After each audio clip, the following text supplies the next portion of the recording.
সাবেক ছাত্রনেতা আব্দুল মুনায়েম মুন্না।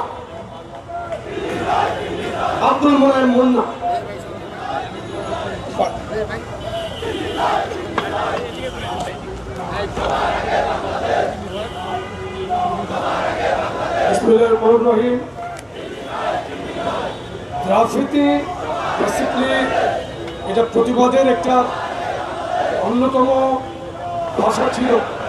বিভিন্ন বিপ্লব সংযুক্ত হওয়ার পূর্বে যারা বিপ্লবের জন্য জীবন উৎসর্গ করেছে কিংবা রাখা ছিল, তারা অপ্রকাশ্যে কোনোরকম পারমিশন ছাড়াই তারা দেয়ালে বিভিন্ন প্রতিবাদের চিহ্ন অঙ্কন করত।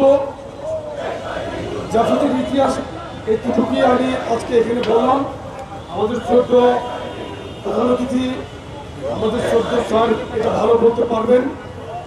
আজকে ঢাকা শহরের আন্দোলনের 6টি হটস্পটে আমরা বাংলাদেশ জাতীয়তাবাদী যুব দলের পক্ষ থেকে গ্রাফিতি কর্মসূচি পালন করার অংশ হিসেবে আজকে এখানে এই স্পটে আজকে উদ্বোধন করবেন আমাদের সম্মানিত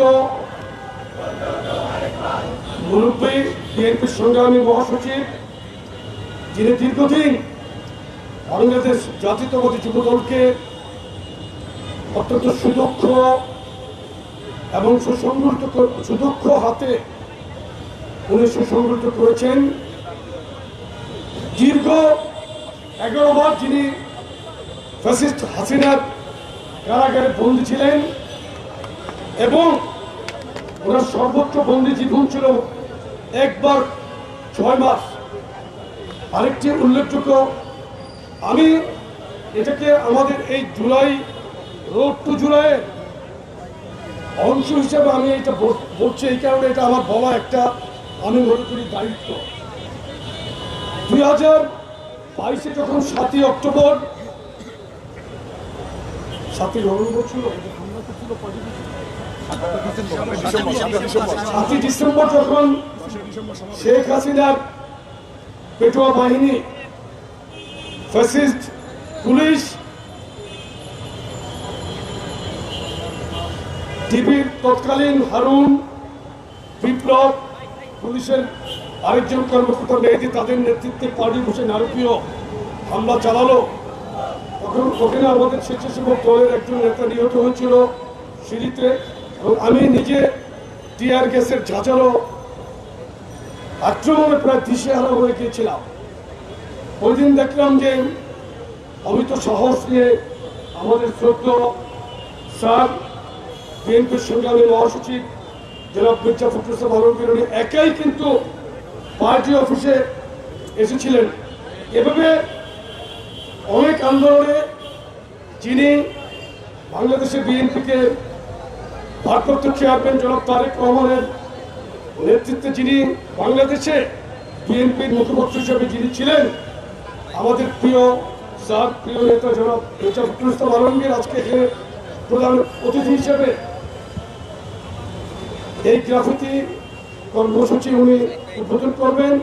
আজকে বৃষ্টির কারণে আমাদের সকাল থেকে একটু সমস্যা হচ্ছিল, তারপর আপনারা যারা উপস্থিত হয়েছেন এখানে আমি সকলকে ধন্যবাদ জানাই। বিশেষ করে আজকে সঞ্চালনা করছেন যুবদলের সংগ্রামী সাধারণ সম্পাদক, সাবেক মেধাবী ছাত্রনেতা জনাব রুস্তম নারায়ণ, উপস্থিত আছেন যুবদলের সিনিয়র ভাইস প্রেসিডেন্ট জনাব রেজাউল কবির পল, প্রথম যুগ্ম সাধারণ সম্পাদক বিল্লাল হোসেন তারেক, ঢাকা মহানগর দক্ষিণের সংগ্রামী আহ্বায়ক খন্দকার এনামুল হক এনাম, উত্তরের সংগ্রামী আহ্বায়ক শরীফুদ্দিন জুয়েল, দক্ষিণের সংগ্রামী সদস্য সচিব নবুল ইসলাম নয়ন এবং উত্তরের সংগ্রামী সদস্য সচিব সাজ্জাদুল মিরাজ সহ আপনারা কেন্দ্রীয় নেতৃবৃন্দ, নগরের নেতৃবৃন্দ সহ যারা উপস্থিত হয়েছেন তাদের সকলকে ধন্যবাদ জানাই। বক্তব্য দেবেন আমাদের প্রিয় নেতা জনাব মির্জা ফখরুল ইসলাম আলমগীর।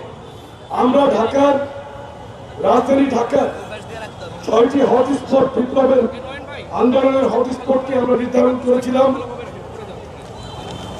ছাত্রাবাড়ি, রামপুরা উত্তর, মিরপুর 10 এবং মোহাম্মদপুর, এই জায়গাগুলোতে আমরা গ্রাফিতি প্রায় শেষ পর্যায়ে, অঙ্কন শেষ পর্যায়ে রেখেছি। আজকে এখানে আনুষ্ঠানিকভাবে উদ্বোধন করবেন শাহবাগে মির্জা ফখরুল ইসলাম আলমগীর স্যার। আমি এই রোড টু জুলাই নিয়ে দু একটি কথা না বললেই নয়।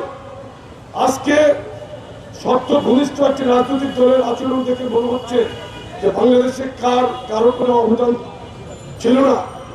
আমি কাউকে সমালোচনা করছি না, আমরা সমালোচনা করে সময় নষ্ট করে আমি কারো মনে বিরক্ত উদ্যোগ করতে চাই না। কিন্তু আমাদের এই আন্দোলন রোড টু জুলাই জনঅভ্যুত্থানে রূপান্তরিত করার ক্ষেত্রে বিএনপির ভারপ্রাপ্ত চেয়ারম্যান জনাব তারেক রহমানের কি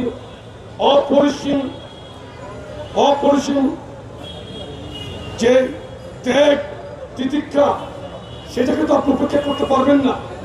আমরা সরাসরি তার নেতৃত্বে কাজ করেছি। আমরা